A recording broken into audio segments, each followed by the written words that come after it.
mga anak ng bunganga. Simple lang ang ating magiging ritual. Kailangan lamang dumapo ang inyong mga labi sa pinakaimportanteng bahagi ng ating tagapagtanggol, si Madam Mu.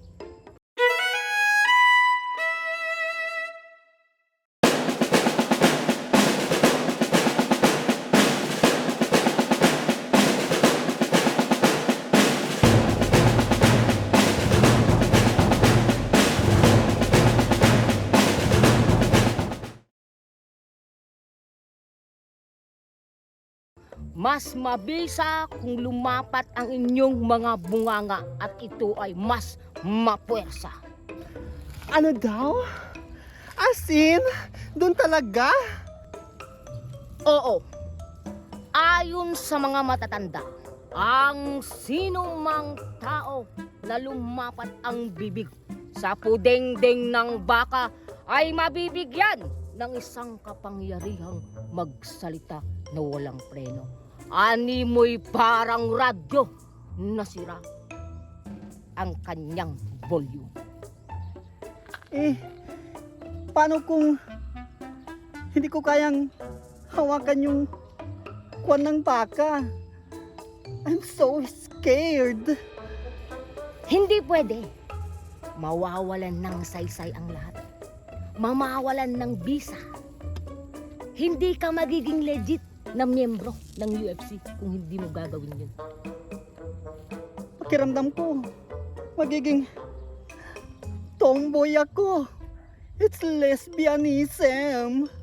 Oh my God, it's again to my moral. Hindi ko kayang hawakan yan. Hindi ba pwedeng lalaking baka na lang? Oh my God. Double tungak ka talaga. Ano kaya kung sa puwit na lang kaya ng baka, ingud-ngud ko yung mukha mo para maututan ka at mataihan yung bunganga mo. Paano yung nabalitaan kaling tililing? Noon lang siya nabinyagan. Totoo ba yun? Ay, oo nga. Masipa daw ng baka yung mukha niya. Kaya nagkapalit ang ilong at saka labi niya. Kaya tumilapon sa ilog. Oh my God! Hindi ko kayang mangyari sa akin yun. Maluloka ako. Oo. Aaminin ko. Hindi ko yon i-deny. Halos 1 taon na nakaratay si Aling Tiling sa ospital. Alam niyo ba ang tanging sinabi niya sa akin? I feel fulfillment, Commander Scarlet. Commander Scarlet, kahit 1 taon na ako dito sa ospital, I feel fulfillment. Parang nakita ko ang Diyos nang sinipa ako ng baka. Palapit na ang aking mga labi sa putingding ng baka nang bigla na lang akong sinipa at tumalsik. Ngunit ganun pa man, masira man ang aking face, magkabaligtad man ulit ang aking bibig at ang aking ilong, gagawin ko pa rin yun para sa ating federasyon. Kahit anong mangyari, Commander Scarlet, hindi ko aalisan ang ating federasyon.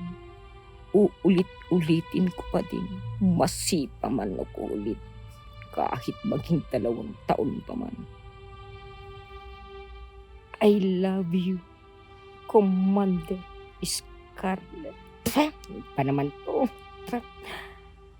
I miss you so much. Magbabalik ako para sa ating federasyon.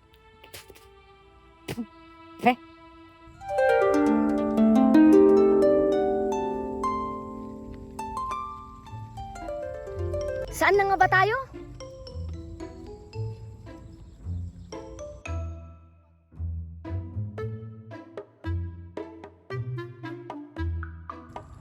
O ayan, puntahan nyo na ang ating tagapagtanggol na si Madam Mo.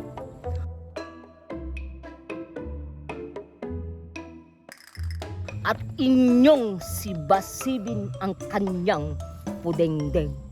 Puntahan nyo na.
Hi, hello friend. Dahil sa bago nilang mystical powers, sila ay naging hyper, nakipagdaldalan sa kahit sinumang living things habang naghuhula-ho. Kahit halaman ay kanilang hinahatiran ng chismis. Manok na malapit ng katayin sa palengke ay kanila ding pinagchichismisan. Wala silang pinapalampas. Ako, nagtutukan sila sa gilid.